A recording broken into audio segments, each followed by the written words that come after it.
किसी के हाथ जोड़ने से अच्छा है, किसी के पास जाकर बैठकर रोने से अच्छा है देवादिदेव महादेव के मंदिर में एक लोटा जल धीरे धीरे एक बेलपत्री समर्पित कर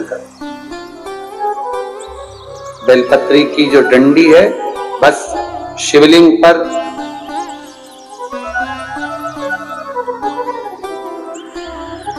ये शिवलिंग, ये जलाधारी, ये माता पार्वती जी का हस्त कमल शिवलिंग, ये बेलपत्री, ये दंडी का जो मुख है वो अशुक सुंदरी की ओर समर्पित कर एक लोटा जल धीरे धीरे बिल्कुल धीरे धार में अपने हृदय की बात बाबा से दिल से कहते हुए, बाबा बहुत दुखी, बहुत कष्टमय जीवन, बाबा बहुत तकलीफ में जीवन चल रहा है और तू ना संभालेगा तो संभालेगा।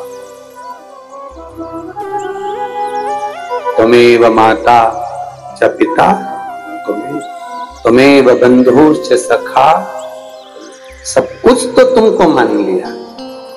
जब से शिव महापुराण की कथा सुन रही हूं तब से मैंने किसी को नहीं केवल आपको पिता माना है, आपको भाई माना है, आपको सखा माना है, आपको अपना माना, आपको दादा माना, आपको मैंने नाना।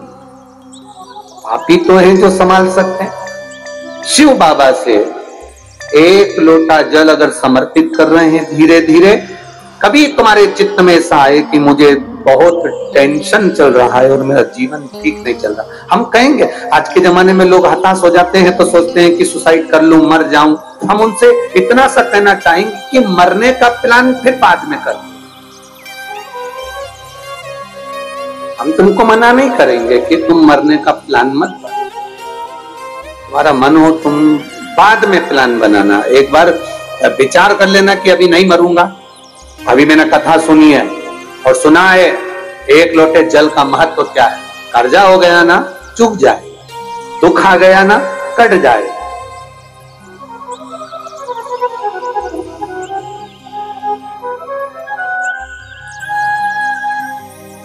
कर्जा भी हो गया तो कटेगा, मिटेगा।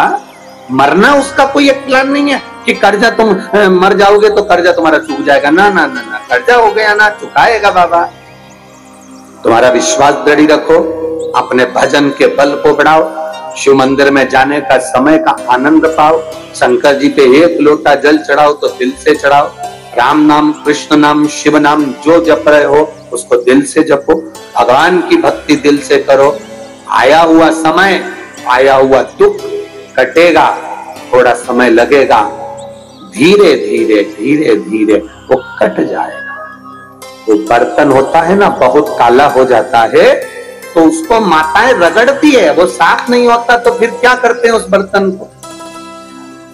अगर बर्तन साफ नहीं हो ना तो फिर उसको क्या करते हैं, उसमें छाछ भर देती है, दही भर देती है, नींबू लगाकर छोड़ देती है, खट्टी चीज से वो साफ हो जाएगा। तो थोड़ा अगर समय लग रहा है और लगे कि तुमको कि ये ठीक नहीं हो रहा है तो समझ लेना कि भगवान ने भी कोई छाछ भर दी होगी। भगवान सुन क्यों नहीं रहा, भगवान ने भी कोई दही भर दिया होगा। ये समर क्यों नहीं रहा, ये ठीक समय आ क्यों नहीं रहा, आएगा।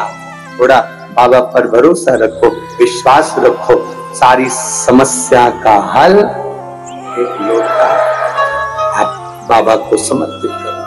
बोल बम का नारा है,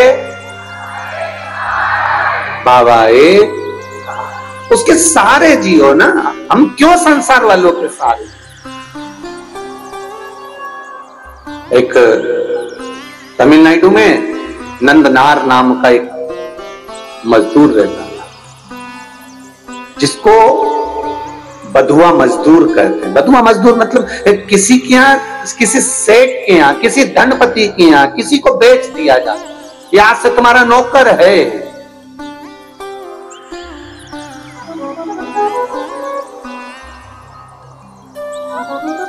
नंदनार को उसके घर वालों ने उसको दे दिया, सेठ जी ये तुम्हारा, अब तुम जानो।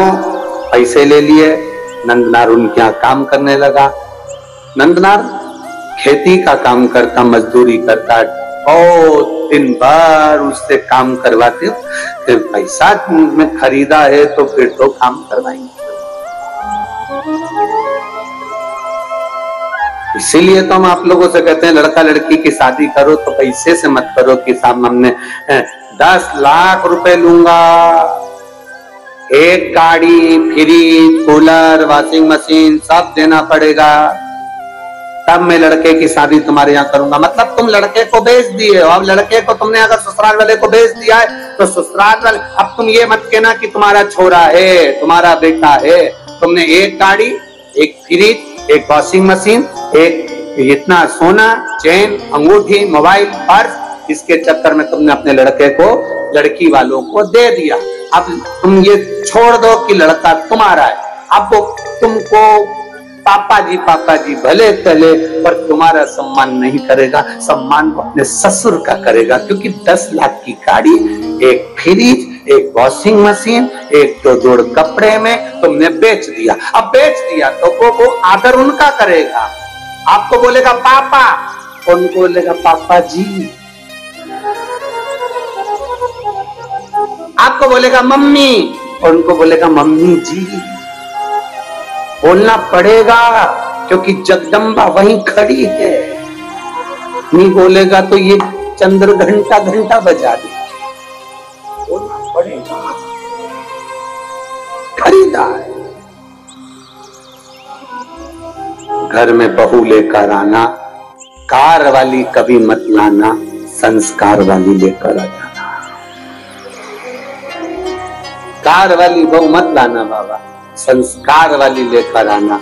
जब संस्कार वाली बहू हमारे घर में प्रवेश करती है तो वो हमारे जीवन को सार्थक करती है। विद्वत ब्राह्मण जन, भूदेवता, पृथ्वी के देव, ब्राह्मण जन जब किसी लड़का और लड़की की पत्रिका मिलाते हैं, गुण मिलाते हैं, तो वो यही देखते हैं कि संस्कारवान लड़की इनके घर में प्रवेश करे। भूदेव यही चाहते हैं। ब्राह्मण यही पूजन पाठ के माध्यम से आपको वर प्रदान करते हैं।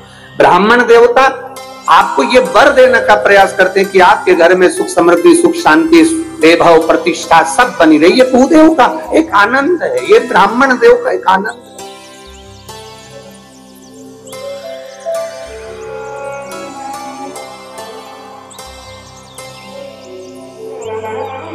अब नंदनार काम कर रहे हैं पर नंदनार के हृदय में एक बड़ा भाव था। नंदनार जिस सेठ जी क्या काम करते थे उस गांव से 25 किलोमीटर दूर तिरुपुंगुर नाम का एक शिव मंदिर है तमिलनाडु में। तिरुपुंगुर 25 किलोमीटर दूर था वो मंदिर। नंदनार शिव की भक्ति में रमे रहते थे, खेती करते, काम करते, दलिया धोते। सेठ भी ऐसा कि 24 घंटे में से केवल 4 घंटा उसको आराम करने देता, बाकी का 20 घंटा उसको रधेड़े रखता, काम करवाता रहे। वो भी बेचारा मजदूर था, बधुआ था, बंधा हुआ था, कर रहा। निवेदन आप सबसे, धन से किसी को बांधने का प्रयास मत करो।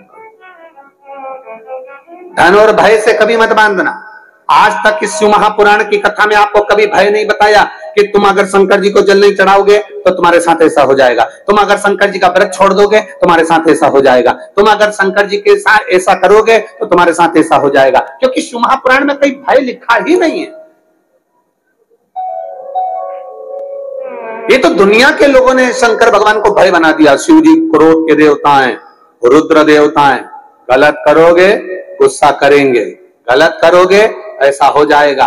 शिव महापुराण की कथा कहती है शंकर भगवान को पशुपतिनाथ कहते हैं। पशुपतिनाथ मतलब पशुओं का भी वो देवता है, साधारण सा नहीं, वो भोला है। उसको क्रोध तो केवल तब आता है जब उसके भक्तों पर विपदा आती है, और वो विपदा कटती नहीं तब मेरे महादेव को क्रोध आता है। हर कभी शिव जी को क्रोध नहीं आता, हर कभी शंकर भगवान को क्रोध नहीं आता। घर में रहने वाली माँ को हर कभी क्रोध थोड़ी ना आता है। घर में रहने वाली स्त्री को, घर में रहने वाली बहू को हर कभी क्रोध नहीं आता।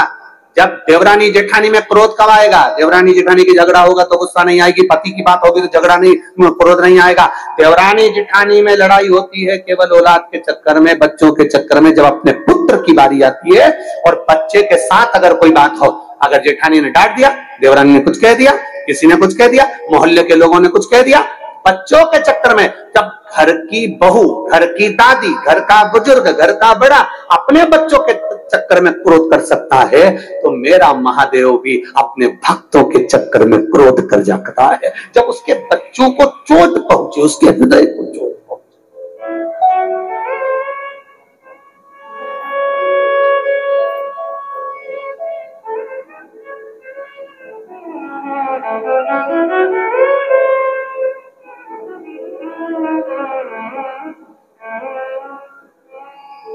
जब हृदय में यह विचार है, अब कई लोग कह देते हैं भगवान बड़े गुस्सेले हैं, शंकर भगवान का, कई माताएं कहती है हमने सोमवार का व्रत करा था गुरुजी, अगर हम छोड़ देंगे तो भगवान गुस्सा तो नहीं होंगे? हमने कहा कौन सी पुराण में लिखा है, वो भी तो बताओ कि भगवान को गुस्सा आया, इन्हें व्रत छोड़ा तो। ना ना ना, मेरा महादेव क्रोध नहीं करता, अनायास हर किसी पर क्रोध नहीं करता। मेरे बाबा तो इतने सरल हैं, इतने सरल हैं कि एक चोर चोरी करने ऊपर चढ़ा, उसके पास में कुर्सी नहीं थी, स्टूल नहीं था, निसेनी नहीं थी, शिवजी पे चढ़ गया, सामान जलाधारी चांदी की निकालने लगा।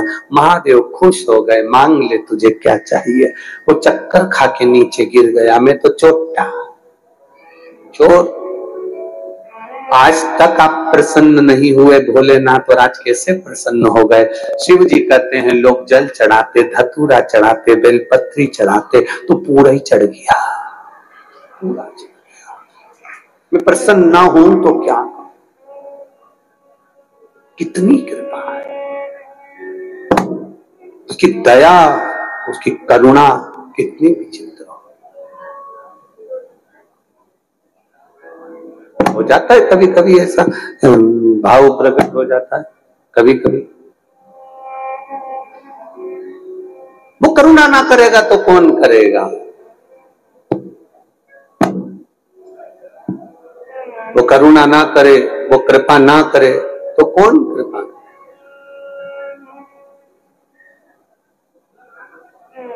तो वो एक लाइन गुनगुनाते ना, ओ पालन हारे निर्गुण ज्ञानी,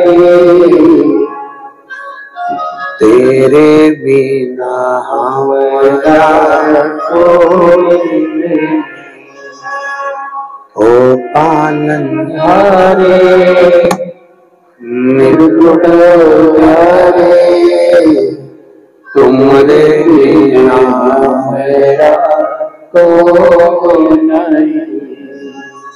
हमारी उलझन सुलझाओ भगवान, तुमरे बिना हमारा कोई नहीं। तुमरे बिना हमारा कौन नहीं, तुमरे बिना हमारा ओ पालनहारे निर्गुण ज्ञाने, तुमरे बिना हमारा कोई नहीं। हमरी उलझन सुलझाओ भगवान, तुमरे बिना हमारा कौन है तेरे से?